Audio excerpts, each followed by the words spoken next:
Good evening, CNH. My name is Andrew Tom, and I am your District Kiwanis Family Chair, and I hope you're ready to get this party started. I'd first like to open with a huge thank you for coming, because your attendance tonight really means a lot to us. And I hope that over the course of this evening, you pay close attention to what the District Kiwanis Family Committee members present to you, and you learn some useful things to take back to your clubs and members that could not be able to attend the webinar this evening.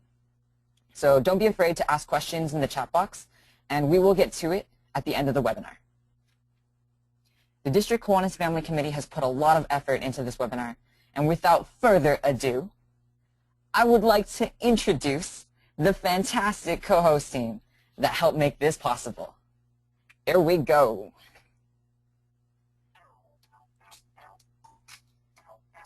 Representing Metro Division's UCLA, we have Connie Lamb.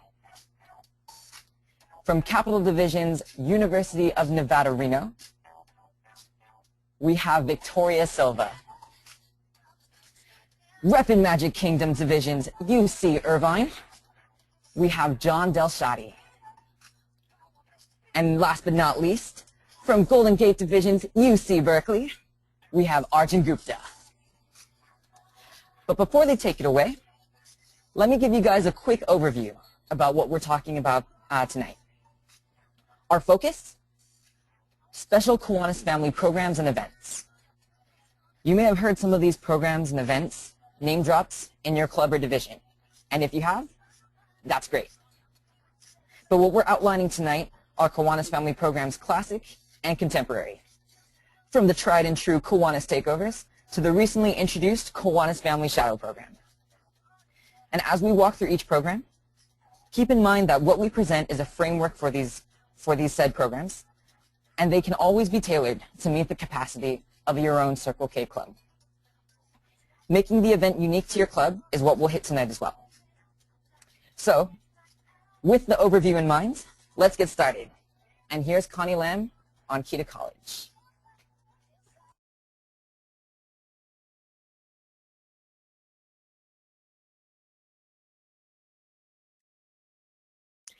Hello. So the first program we're going to be talking about is Key to College. And you might be wondering, what is Key to College? Well, Key to College is an event hosted by Circle Cares at their college campus for high school students. And high school students get to learn about college firsthand from other college students. Now,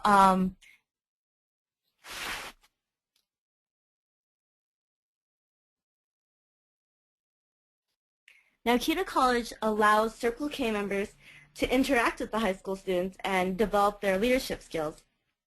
Because Circle Kers are hosting workshops and giving tours or whatnot, they're able to improve their leadership abilities. And now I'm going to give you a step-by-step process on how to host your own Key to College at your school. Now, the first step in hosting any event, or any event such as a Key to College, would be picking a date and a location. Now, you want to pick it on a weekend only because high schoolers have school on weekdays, and you want to avoid large events such as the SATs, ACTs, fall rallies, or RTCs. And you also want to avoid large Circle K events because if you have your Key to College on a day with a large CKI event, then you won't have a large pool of volunteers to pull from. You also want to have your Key to College prior to the UC Apps deadline, because if you have it after, then many seniors have already applied to college and your Key to College won't be as useful to them. Now we're going to talk about the logistics and publicity of Key to College. You want to keep in mind your budget for your event because you have to do things such as rent a room, and you have to get lunch for your volunteers and for the high schoolers attending your event. So you want to ask yourself whether or not you want to charge money for lunch. And you also might want to keep in mind that you can apply for sponsorships. From your school, because since this is a nonprofit event, you may be able to get some money. And you also might want to have raffles for your high school students, so try to budget some money for maybe some prizes. And so the first thing you have to do for hosting Key to College is to fill out an IRF. and you have to send this IRF to your regional advisors. And it is only after you do this that you can start advertising your events to Kiwanis and Key Clubbers and high schools. To do that, you want to email every LTG of Key Club and Kiwanis within your area the general information about Key College and to make sure that they save the date. And in order to do this, you may want to assign each one of your board members to one division in Key Club or Kiwanis, so they can become the middleman between you and each Key Club division, because there may be a lot for you to keep track of, and this way it's a lot more organized.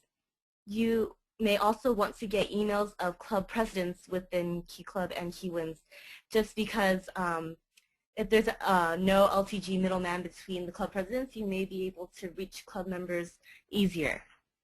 And since we're in the digital age, you want to make a Facebook event and Google Docs signups, just so you can estimate the amount of high schoolers that will be attending your Key to College. And for further publicities, you want to attend Key Club DCMs in person so you can publicize. If you bring sign-up sheets and flyers with you, then you can get them to sign up in person. And when the day comes, then you can call those who have signed up. And if you do this, they're more likely to attend because it's a more personal way of communication than just doing Facebook and email. And another thing you want to do is talk to your Kiwanians, because they may be able to charter a bus to get high schoolers to your event. Because many times with high schoolers, a problem is that they're not able to get transportation. And now you might be wondering what type of workshops you host during Key College. And here are some examples. They're the most basic ones, but whatever workshop you feel you can teach high schoolers about, you should host. And the interactive workshop is there because sitting in a classroom listening to workshops all the time might make your high schoolers sleepy. So interactive workshop would be like dance or photography. And some general workshop tips are you might want to switch out your workshop hosts because they may get tired of repeating the same material over and over, but that's up to you. And you must be flexible of time because transitioning from classroom to classroom takes time, and there can be unforeseen events such as a tour running late or the food not arriving on time. You have to always be prepared for that. And you should consider guest hosts such as Kiwanians and Circle K's from other schools, or a speaker from the College and Admissions and Financial Aid Office. Now, when it comes to your panelists, you should give them an outline of what you want them to talk about, and give them time signals so they know how long they should be talking. And you want to get speakers from each different type of college, such as UC, community, private, Cal State, and a transfer student, just so you have a broad range of college students presenting there. So if your high schoolers aren't planning on applying to your school specifically, they still get more information about other schools. You may also want to think about having a raffle between the speaker, because this breaks up the monotony and they'll get excited for prizes. So consider that.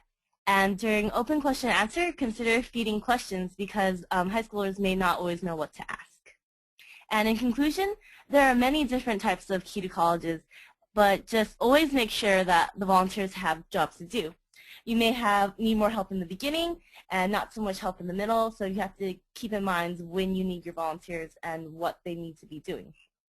Consider a service project at the ends of your Key to College, just so because we are a volunteer organization and Key Clubbers might want to do some service as well. And always keep a time buffer in case things run too long or too short. And have plenty of games and icebreakers on hand to fill in time, or if you need to wait for something, just always have plenty available. And last but not least, have fun with your event. Because if high schoolers see you having fun at an event, they are more likely to have fun as well. And it is a fun event to host. And now, to talk about the Kiwanis Takeover is Victoria Silva from UN Reno.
Alrighty. Well, unfortunately, due to some technical difficulties, I will be jumping in for right now. If Victoria can get her microphone to work, then she will come in. And but in the meantime, I will open with a little bit about Kiwanis takeovers.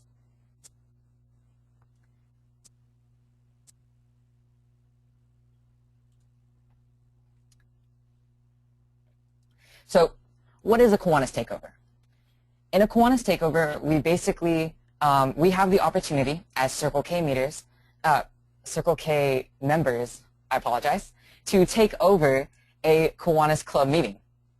And what that basically means is that typically Kiwanis club officers will be working the meeting and moving through the agenda and things like that. But as Circle K members, we have the opportunity to take it over.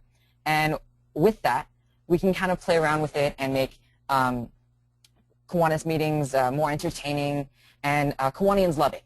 It's an opportunity for them to get to know your Circle K club, and for your Circle K club, it's a really good opportunity to really show your Kiwanians just how active and excited you are about what it is that you do, and in a way, it's also an opportunity to give back to Kiwanis and let them know just how much we appreciate them for their sponsorship of our organization and everything that they do for us. It's a chance for... oh, nice. Okay. Well, I'm going to go ahead and let Victoria Silva take it away. But in the meantime, please listen up to her, and thank you for listening to me. Sorry about that, guys. Okay. So now you know what the Kiwanis Takeover is. Now you have to plan for it. The first thing you're going to do is pick a day for the event 2 months in advance at least. Many times Kiwanis clubs contact guest speakers for their meetings months in advance, so it is important to schedule yourself a date. Also, pick a date that is convenient for your club as well. My sponsoring Kiwanis club has meetings Fridays at 7 a.m., so wouldn't it be ideal for me to hold a Kiwanis takeover on a 3-day weekend where we can sleep in on Fridays? Alright, you have a date, so go ahead and start planning. Kiwanis takeovers aren't huge events, but make sure to budget for anything you plan on buying for the event, such as raffle prizes, auction prizes, maybe gifts for your Kiwanians. When you have your meeting planned out, email out the schedule for your Kiwanis members, and also email them an estimated attendance of Circle K members so they can prepare for them. They need to bring in more chairs or more food, and also inform them on other things that they need to prepare prior to setup, such as PowerPoints, etc. For any of this or for any of the programs we talk about, a committee may be helpful to plan for the event. Okay, you have the date. Now what should we do for the meeting? Kiwanis meetings usually keep the same routine each week. Make sure to keep those same elements in your meeting to show them how much you pay attention to their traditions. But don't forget that this is a Kiwanis takeover of Circle K. So make sure to add those elements that make your Circle K club unique. And then don't forget to update your Kiwanians on your club's progress. Add in updates on your club service hours, fundraising amounts, member count, past and future events, and maybe something random like a new cheer you thought of. One cool thing about a Kiwanis takeover is that it can double as a fundraiser. Add in happy sad chains and have your Kiwanians donate money to talk about what makes them happy or sad. You can also create rules at the beginning of your meeting, and if they don't follow through, they could pay a fine. You can also do auctions or even auction off your service to the Kiwanians themselves. Don't be afraid to get creative with your fundraisers. The most important thing about your meeting is the duration of the meeting. Work within that duration that the Kiwanians give with you, and have your Kiwanis club talk before or after the meeting so they can update information on events to their members as well. Okay, some last-minute pointers I will give about Kiwanis Takeover. Kiwanis meetings are usually the same routine over and over again each and every week. It kind of gets boring. A Kiwanis Takeover gives them a chance to break away from the norm. Not only that, but when you usually go to Kiwanis meetings, there is little interaction between their members and yours. This program breaks away from that and allows you to have some fun. There are many things you can add to your Kiwanis Takeover, such as a skit. You may want to do a skit that introduces your members or maybe mimics some of your Kiwanians themselves. You can play a game or do some trivia. For my past Kiwanis Takeover, we did K-Fam Jeopardy, which quizzed us on Kiwanis family history and information. For my own Kiwanis Takeover, I did K-Fam Bingo, which made us have to interact with each of the members to fill out our K-Fam Bingo board and then get 5 in a row. But it doesn't stop there. You can make it as crazy as you want. You can even do a service project. Or you might even consider taking over a different Kiwanis branch. For my club, we had Key Clubbers come into our meeting and take over that for one day. And for us, it was the first time that Circle K and Key Clubbers got to experience what a Circle K meeting was like. There is no right or wrong way to do a Kiwanis Takeover, so don't be afraid to make it your own and have fun. With that in mind, the last tip I can give you is to be mindful of your audience.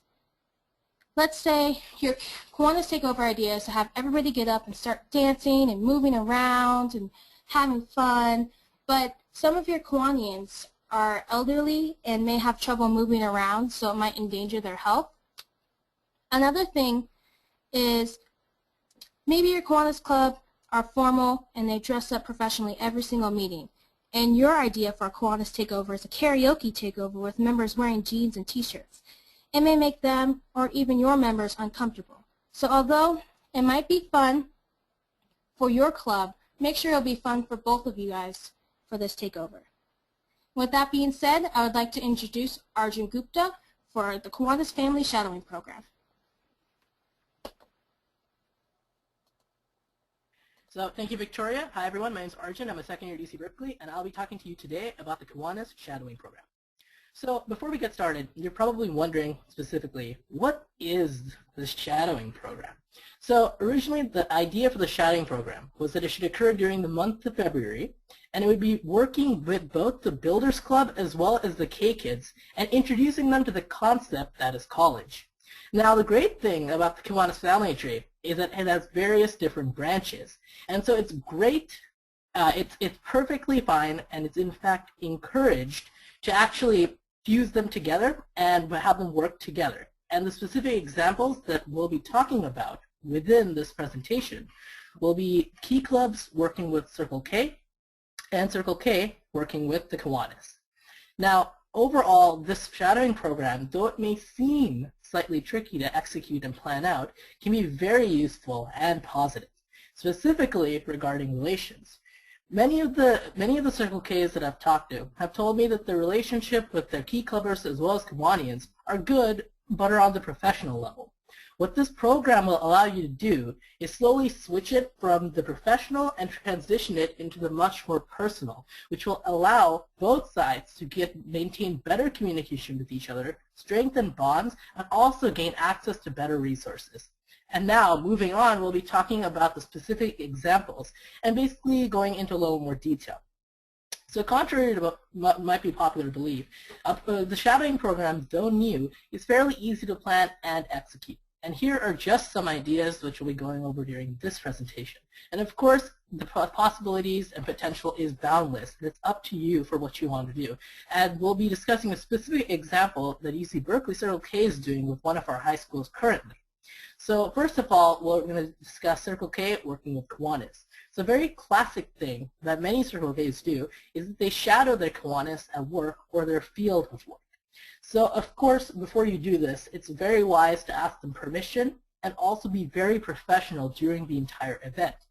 Now, what you want to do, of course, is once you get permission, you want to dress professionally for it, act professionally, behave, be on your best behavior, take notes even, and basically keep reminding yourself that while this is technically a Kiwanis shadowing program, it's not a Kiwanis event. So you are in their own lives, in their personal work, so be on your best behavior and be prepared to ask many questions and show great interest, because it can have various different benefits. Now moving on, we'll be discussing the Key Club as well as Circle K interaction. Now, with the Key Club and Circle K interaction, the main goal is to basically take the Key Clubbers, who are high school students, and have them work with the Circle Kers for college students, and introduce the Key Clubbers to college life in general. Now, in fact, this could be a slight extension of a program that you might all find very familiar, which is known as the Key to College. And it could be a very nice extension of it that occurs later in the year, and once Key to College is over during the early part of the year.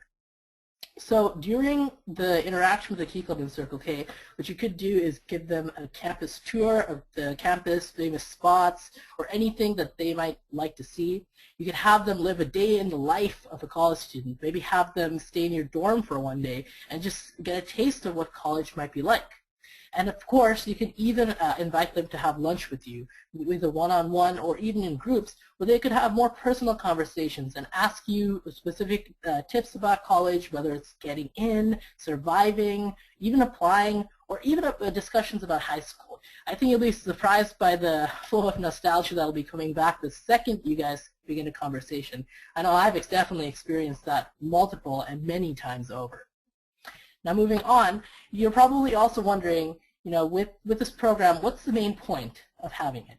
And of course, the main point is that it really maintains, it's very easy to stay in touch with this program, and it maintains and strengthens bonds, as well as shows a great deal of professionality.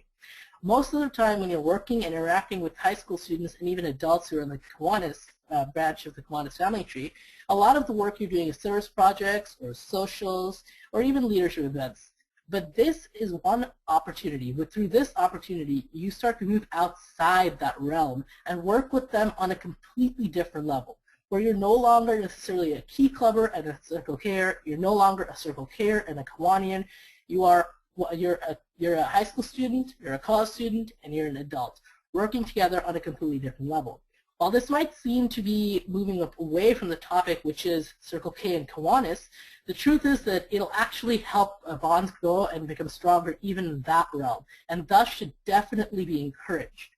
And it's also a great opportunity to practice various different life skills, as it can benefit you later on as well, such as using and practicing the use of social networking tools, like even Facebook, emails, LinkedIn, Foursquare, the list goes on. And of course, ending this off, the program can be short-term or even long-term. For example, it can end up and everything can occur during the month of February as the program is intended, or it can even go longer. For example, UC Berkeley Circle K is currently working with our Oak Tech Key Club, and we're starting up a mentorship program there. And during this program, we're basically going to be pairing up the high school students with college Circle K mentors. And through this pair up, they're basically going to stay in touch, talk with each other, have conversations, and have basically a two-way system where each one can ask advice, ask questions, and basically get to know each other better. So as to strengthen bonds on a much more personal level, one-on-one, one-on-four, and so on, rather than just meeting during Circle K events. And of course, through this all, you want to keep in mind to make sure to get the correct permission, make sure you're doing this at a time where it'll have no adverse effect on either of you, and overall that it stays organized and well done so that you can reap all the positive benefits, because there are plenty to be done. And finally, we're going to be moving on, and we'll be going to Kiwanis One Day, which will be presented by John Delshadi. Thank you.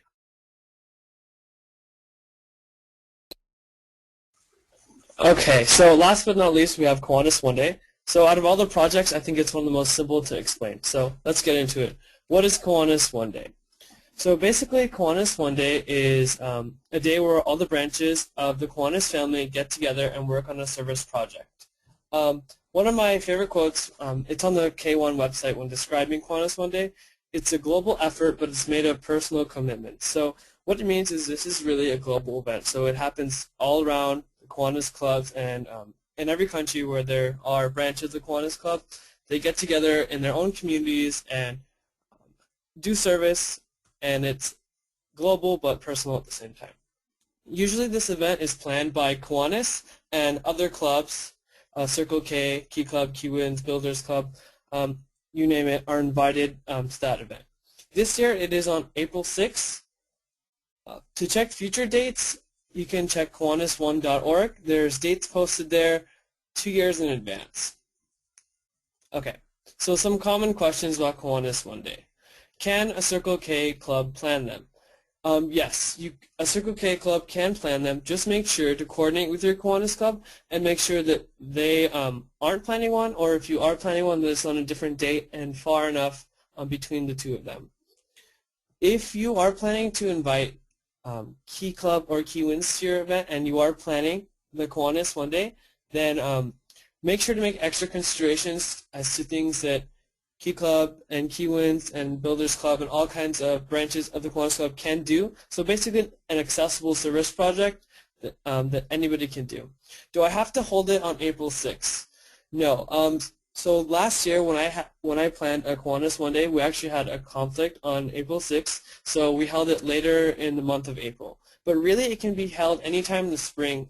The idea is just to get all the branches of the Kiwanis Club together, working on a project, getting to know each other, building connections and bonds, and really realizing what the Kiwanis family is about. So any time in the spring would be counted as a Kiwanis One Day.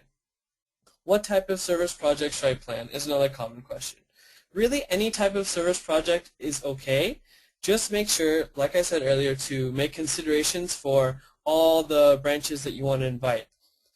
So to explain what this means, I'll talk a little about the Kiwanis One Day that I planned last year. It was a project in the canyons and local mountains in Orange County, and what we were doing basically was, if you could go back to the picture, it was removing invasive species of plants from the canyon in an attempt to restore the natural habitat. And so as you can see, it's very mountainous and hilly. So it probably was not actually the best project because there were some concerns that the Kiwanis had about inviting Key Club to this kind of event. It was kind of an isolated area and involved using tools and some heavy machinery and kind of stuff. And also it was not the best place to have Kiwanians. A lot of them were unable to hike to the area and were not able to attend. So this would probably not be a good example of an event to hold, although it was fun and we got to interact with our Kiwanis members and Circle K members from other schools. I would have preferred to plan something more accessible to all kinds of people within the Kiwanis family. So really take advantage of Kiwanis family one day to have an event where all the branches come together, and it's really a great opportunity to have your general members and other board members who don't usually get to interact with Kiwanis members to do so, and to meet other people in the branches of the Kiwanis family. Okay, so with that, we'll go on to our question and answer section.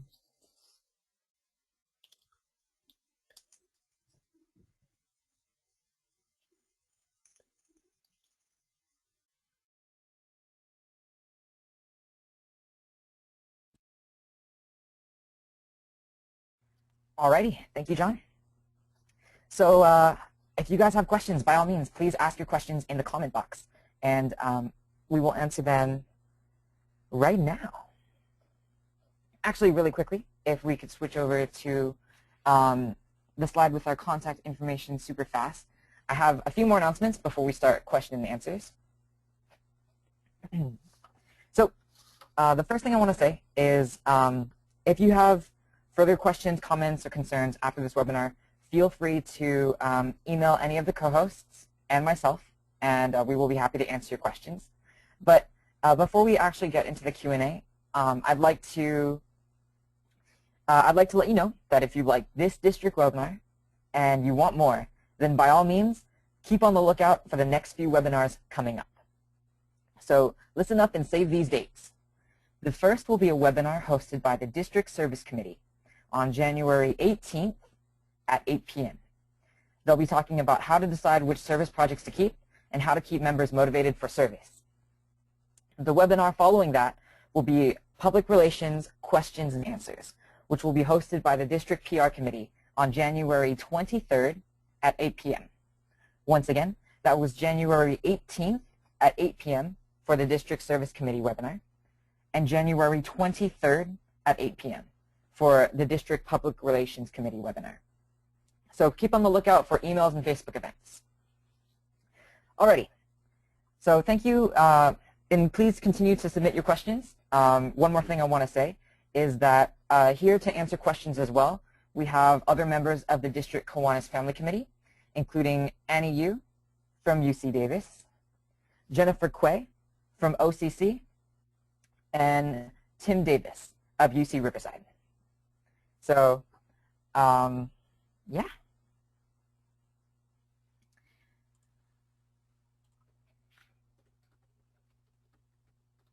One of the first questions we got let's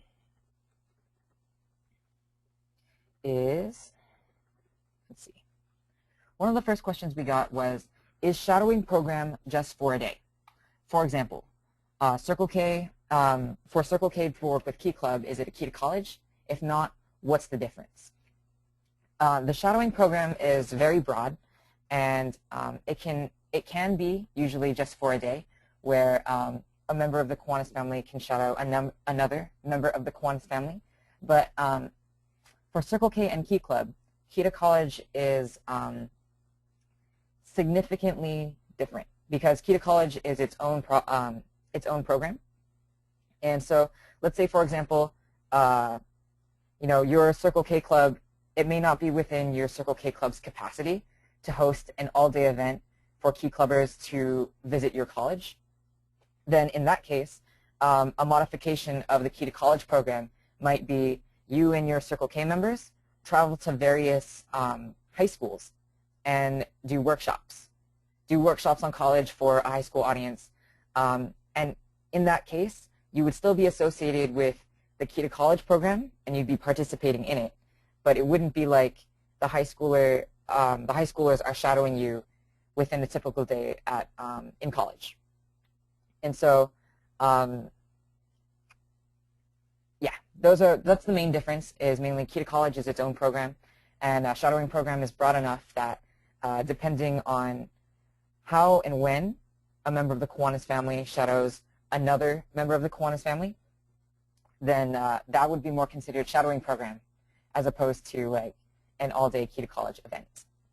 I hope that answered your question.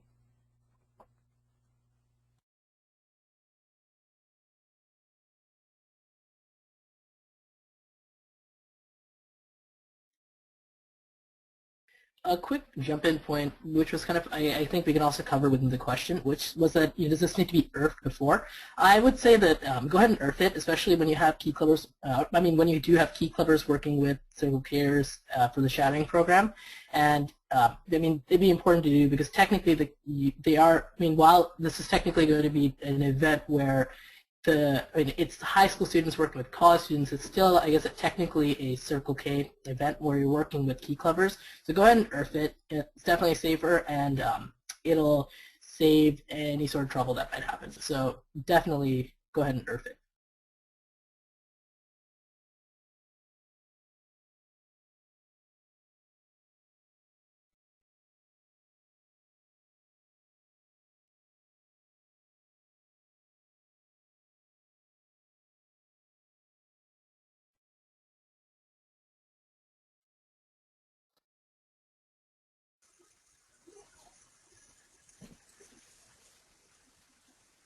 Okay, our next question was, is a Kiwanis takeover spontaneous or, let's see, or must we inform the Kiwanians beforehand? It kind of means what you mean by spontaneous. If you mean to just spring it up on them, I would say no.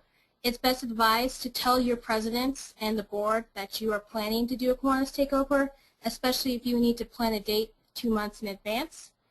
If you mean the members, it can be a surprise for them. Usually the presidents will tell them, oh, there will be a Kiwanis takeover this day, get prepared for that. Or you can advertise it and say, hey, in the next 2 weeks we will be doing a Kiwanis takeover. But usually you want to keep it from being spontaneous, especially if you want to fundraise. So if you let your Kiwanians know that there will be a Kiwanis takeover, they can be prepared to help you with your fundraiser.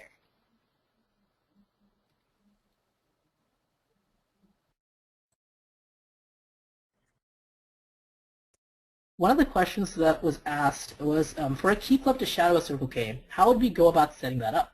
So as Andrew said before, the shadowing program is a very broad program, and it's fairly new, so it definitely has a lot of different possibilities. I think what I'll go ahead and do is I'll tell you guys about how UC Berkeley Circle K set it up with Oak Tech, which is who we're going to be doing it with, or especially getting far more involved with starting this semester. So what we did first and foremost was we contacted the board of the Key Club and basically started discussing the possibility of having a program through which the Key Clubbers could interact more with the Circle Kers. And the main interest that this stemmed from was after Key to College for us, which was, I'm glad to say, very successful. A lot of the Key Clubbers were very interested in working with our Circle K a lot more in depth. But the thing is that they wanted to go far beyond just working with, you know, the day-to-day service projects and social events. So with the shadowing program, we basically started discussing different possibilities of how we could work together on a more consistent basis. And we basically discussed what would be the aspects of the shadowing program and basically how to keep them interested. So it's still in the works and we're still working out the details, but what you definitely want to do is find a way so that you structure the shadowing program so that it stays active, that it doesn't just die down and people get bored of it. Some way to maintain the event once you began it. And if it's just a day event, say where you know, they come to the college for a day and then basically take a tour of the campus, best way is just to, again, work with the board, make sure that you're scheduling the day as on a day that they can actually come, where your campus is open and there are no conflicts with their events or your events, and basically plan out what you'll be doing that day and basically just get the logistics of the event cleared up so that you can get a lot of attendance, so you have different events planned out for that day, and when you execute it, it's well organized and fun for the Key Clubbers. So that, and even Circle Kers, so that, you know, they want to keep coming back and doing more of it over and over again. But again, the main steps are talking to the board, making sure to get the event planned out on days that will have no conflicts, and definitely don't forget to earth it.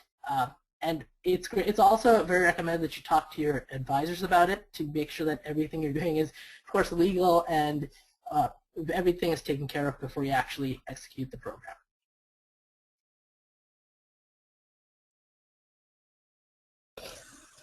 Okay, very quickly getting back to the takeover. So one thing that we talked about before is using a takeover as a fundraising opportunity. So if that's something you want to do, I would definitely make sure that your Kiwanians know ahead of time, because that way they can like come prepared, especially if you're like selling or raffling or auctioning things. So definitely something to keep in mind if you are using your takeover as a fundraiser.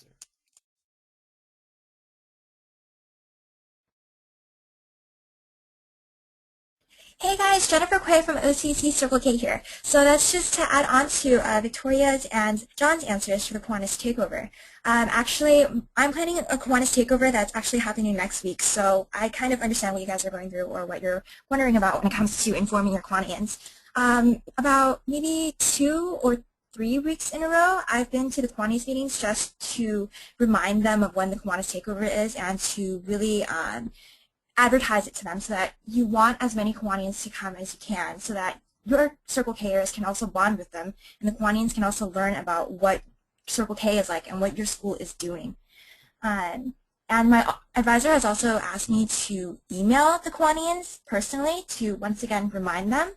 Especially, it's great for the Kiwanians who can't make it to Kiwanis Takeover, but if a Kiwanis Takeover is a fundraising opportunity for you guys, whether it's taking or allocating more money from the takeover to subsidize for your club's decon dues, then maybe the Kiwanians can still help out even though they can't attend the Kiwanis Takeover, but they can still contribute to that.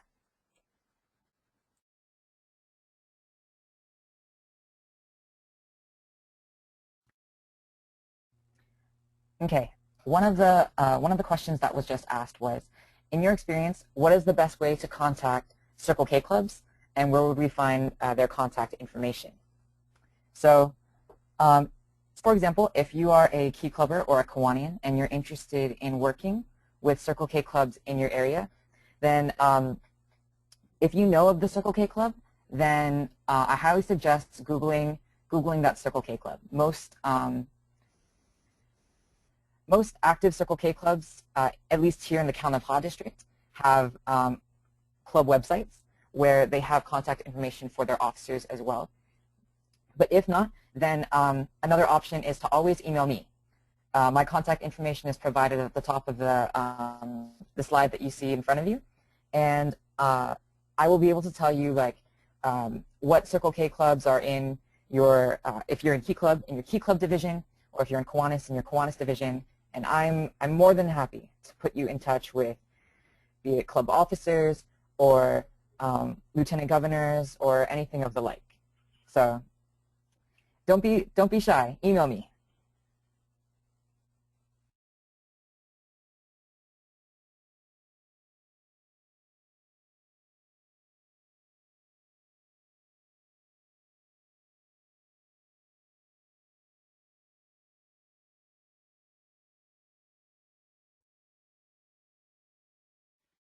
So one question we got was, how long does it take to do an IRF for Key clubs, other Circle K clubs, or Kiwanis?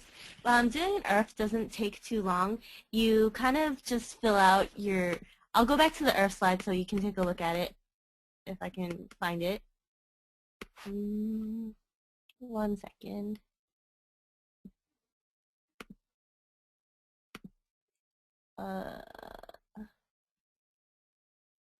Okay, so this is the IRF, if you can see it, hopefully.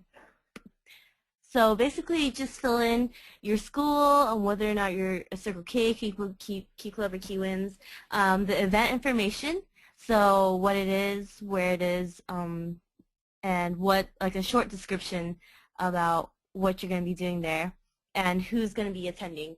So it's really simple, but the thing that takes a long time is getting it approved. So you may send it to your regional advisors, but it might take a while for it to be approved. You want to send it in at least a month in advance, if not more, because you don't want to, you want to publicize it. So you want to send it in at least 2 months in advance so you can get it approved and then publicized.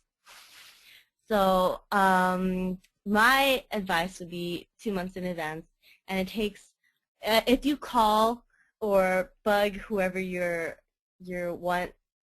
want to approve the IRF, then it might be faster, but they may get annoyed. So yeah.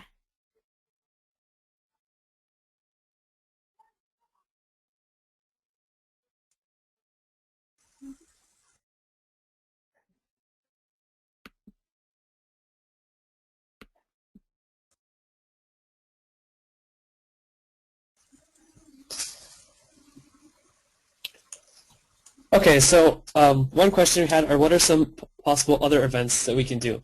So one that's overlooked a lot is actually attending events for other clubs in the Kiwanis family. So if a Key Club, Kiwins is having like a conclave, like they're electing officers or they're having a DCM, you can always attend those events to like build relationships with those clubs, but always make sure before you attend those events you have permission from their advisor, your advisor, regional advisor. So make sure you have the right permissions, and then you can attend those meetings and build those relationships.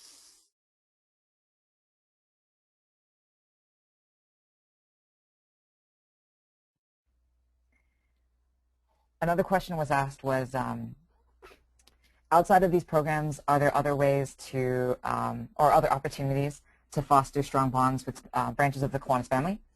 And there are always opportunities. It's just a matter of taking the initiative to contact the members yourself. If you want to work with Kiwanians, contact the Kiwanis officers and ask what they're up to, or Key Clubbers, you can always ask what they're up to. And so long as you have the right permissions, that's another great opportunity for you to branch out and network with them. In my experience, one of the things that I've found really beneficial to our Circle K Club is our participation in training conferences with other branches of the Kiwanis family. And so, for example, with permission from the Key Club Regional Advisor, our Circle K Club has made frequent trips to the Key Club Regional Training Conference in the area, and it's a chance for us not only to showcase a lot of the advantages of our of staying in the Kiwanis family and moving up into Circle K, but it's a chance for us to get to know like who the Key Club leadership is and what kind of things they're up to in preparation for future Kiwanis family relations events. So if you know of anything like that, be it training conferences, installations, banquets, or the like, then you can take the opportunity to go and meet people from the other branches, because the relationships you foster there may end up beneficial to you, especially when you're having events later on. So. To add to that point, it's also encouraged for you to invite any of the other branches to events of your own, whether they be any banquets, socials, or anything like that. Because honestly, if the more interaction that you have for any event whatsoever, whether it's in specifically professional setting or even if it's something like the shouting program, will help improve relations overall. And it'll help, again, move the relationship from a professional to a more personal. And when you do that, things just flow a lot easier, and both sides work equally as much to make events happen, rather than, say, either one Key Clubber trying really hard to contact Circle K or Circle K working really hard to contact one of the high schools. When both sides start working at it evenly, things start to move a lot faster and become a lot smoother, and you'll honestly see the trend change very quickly, and it'll be a really fun kind of impact, because things will just start to flow a lot better.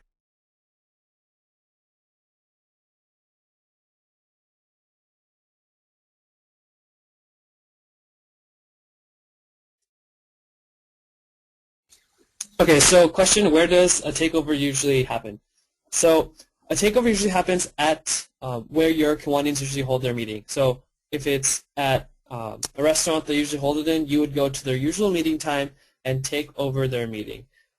There are different ways you can do it. If your Kiwanis Club does not have like conventional meetings, you could host it in your own space, but usually what's done is you go to their meetings at their time and take over the meeting.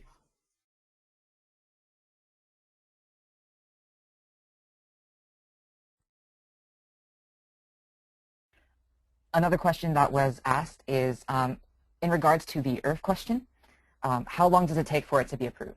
So depending on who you sent the IRF to, those are the people who are approving your form, and usually it's simply through email approval, and it's just dependent on whether or not that person sees it. So if you sent it to, let's say, the regional advisors for Sunset and Golden Gate Division, then it would just depend on when they can get to their email to approve it and send it back to you. Keep in mind deadlines though, especially in that IRFs should be approved several weeks in advance. But over that time, especially if you do it early rather than later, it's an opportunity for you to, if the person has not responded, then take the initiative and send them an email just following up. And kind of like reminding them that if they checked it and it's unread and they just haven't responded, then they've still yet to respond to your email. But it's really important that once you send an IRF, you wait for the approval, because under no circumstances is just sending them the IRF, notifying them of what you're doing enough. You have to make sure that they reply back letting you know that they've approved it. So.